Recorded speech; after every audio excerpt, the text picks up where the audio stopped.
Harper Lee Biography 1926–2016. Harper Lee is best known for writing the Pulitzer Prize-winning bestseller To Kill a Mockingbird and Go Set a Watchman, which portrays the later years of the Finch family. Who was Harper Lee? In 1959, Harper Lee finished the manuscript for her Pulitzer Prize-winning bestseller To Kill a Mockingbird. Soon after, she helped fellow writer and friend Truman Capote compose an article for The New Yorker which would evolve into his nonfiction masterpiece, In Cold Blood. In July 2015, Lee published her second novel, Go Set a Watchman, which was written before To Kill a Mockingbird and portrays the later lives of the characters from her Pulitzer Prize-winning novel. Early life. Lee was born on April 28, 1926, in Monroeville, Alabama. The youngest of 4 children, she grew up as a tomboy in a small town. Her father was a lawyer, a member of the Alabama state legislature, and also owned part of the local newspaper.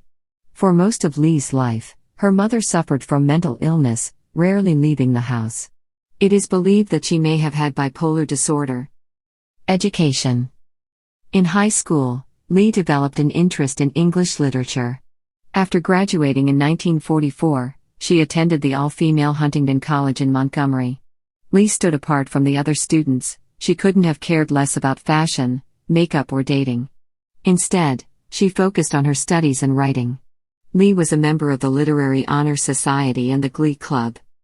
Transferring to the University of Alabama at Tuscaloosa, Lee was known for being a loner and an individualist. She did make a greater attempt at a social life there, joining a sorority for a while. Pursuing her interest in writing, Lee contributed to the school's newspaper and its humor magazine, The Rammer Jammer, eventually becoming the publication's editor. In her junior year, Lee was accepted into the university's law school, which allowed students to work on law degrees while still undergraduates. The demands of her law studies forced her to leave her post as Rammer Jammer editor. After her first year in the program, Lee began expressing to her family that writing, not the law, was her true calling. She went to the University of Oxford in England that summer as an exchange student. Returning to her law studies that fall, Lee dropped out after the first semester. She soon moved north to follow her dreams to become a writer. Early writing career. In 1949, a 23-year-old Lee arrived in New York City. She struggled for several years, working as a ticket agent for Eastern Airlines and for the British Overseas Air Corp, BOAC. While in the city, Lee befriended Broadway composer and lyricist Michael Martin Brown and his wife Joy. In 1956, the Browns gave Lee an impressive Christmas present, to support her for a year so that she could write full-time. She quit her job and devoted herself to her craft. The Browns also helped her find an agent, Maurice Crane. He, in turn, was able to get publisher J.B. Lippincott Company interested in her work. Working with editor Tay Hohoff, Lee worked on a manuscript set in a small Alabama town, which eventually became her novel To Kill a Mockingbird. Friendship with Truman Capote. One of Lee's closest childhood friends was another writer-to-be, Truman Capote, then known as Truman Persons. Tougher than many of the boys, Lee often stepped up to serve as Truman's childhood protector. Truman, who shared few interests with boys his age, was picked on for being sensitive and for the fancy clothes he wore. While the two friends were very different, they both had difficult home lives. Truman was living with his mother's relatives in town after largely being abandoned by his own parents. While in New York City in the 1950s, Lee was reunited with her old friend Capote, who was by then one of the literary rising stars of the time. In 1956, Lee joined forces with Capote to assist him with an article he was writing for The New Yorker. Capote was writing about the impact of the murder of 4 members of the Clutter family on their small Kansas farming community. The two traveled to Kansas to interview townspeople, friends and family of the deceased and the investigators working to solve the crime. Serving as his research assistant, Lee helped with the interviews, eventually winning over some of the locals with her easygoing, unpretentious manner. Truman, with his flamboyant personality and style, had a hard time initially getting himself into his subjects' good graces. During their time in Kansas, the Clutter suspected killers, Richard Hickok and Perry Smith, were caught in Las Vegas and brought back for questioning. Lee and Capote got a chance to interview the suspects not long after their arraignment in January 1960. Soon after, Lee and Capote returned to New York. She worked on the galleys for her forthcoming first novel while he started working on his article, which would evolve into the nonfiction masterpiece In Cold Blood. The pair returned to Kansas for the murder trial. Lee gave Capote all of her notes on the crime, the victims, the killers, the local communities, and much more. Lee worked with Capote on and off on In Cold Blood. She had been invited by Smith and Hickok to witness their execution in 1965, but she declined. When Capote's book was finally published in 1966, a rift developed between the two collaborators for a time. Capote dedicated the book to Lee and his longtime lover, Jack Dunphy, but failed to acknowledge her contributions to the work. While Lee was very angry and hurt by this betrayal, she remained friends with Capote for the rest of his life. Books. Lee published 2 books in her lifetime, To Kill a Mockingbird, 1960, and Go Set a Watchman, 2015. She also worked on and off with her friend Capote on his famed book, In Cold Blood, 1966. To Kill a Mockingbird. In July 1960, To Kill a Mockingbird was published and picked up by the Book of the Month Club and the Literary Guild. A condensed version of the story appeared in Reader's Digest magazine. The following year, the novel won the prestigious Pulitzer Prize and several other literary awards. A classic of American literature, To Kill a Mockingbird has been translated into more than 40 languages with more than 1 million copies sold each year. The work's central character, a young girl nicknamed Scout, was not unlike Lee in her youth. In one of the book's major plot lines, Scout and her brother Jem and their friend Dill explore their fascination with a mysterious and somewhat infamous neighborhood character named Boo Radley. The work was more than a coming-of-age story. Another part of the novel reflected racial prejudices in the South. Their attorney father, Atticus Finch, tries to help a black man who has been charged with raping a white woman to get a fair trial and to prevent him from being lynched by angry white people in a small town. Go Set a Watchman. Lee published her second novel, Go Set a Watchman, in July 2015.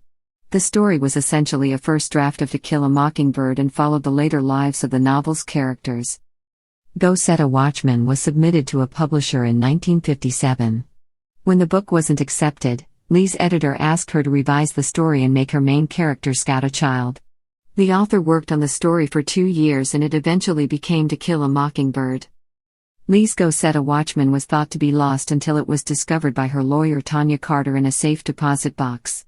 In February 2015, it was announced that HarperCollins would publish the manuscript on July 14, 2015.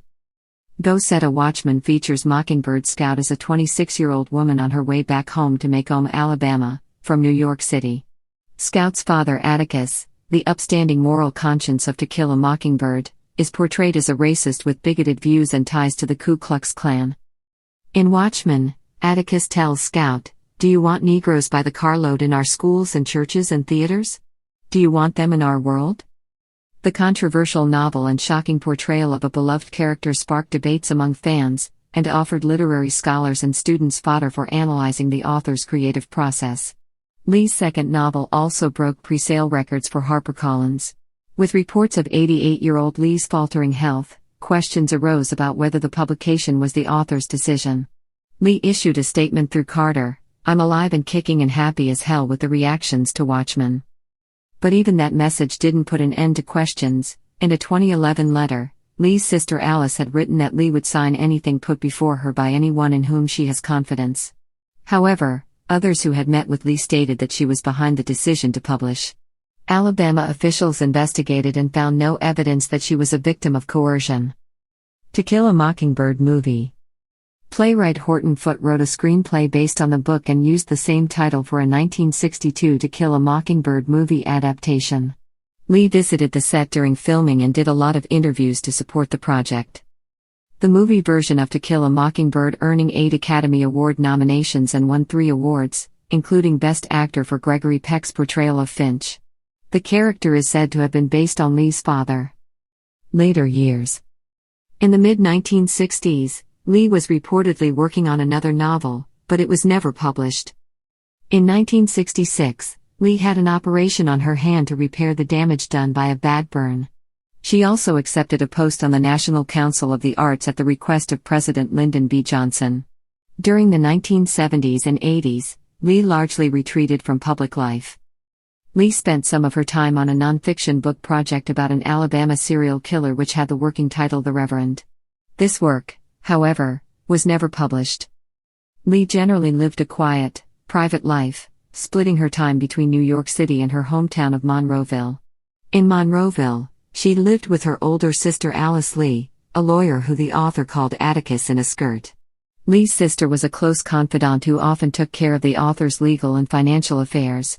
Active in her church and community, Lee became famous for avoiding the spotlight of her celebrity.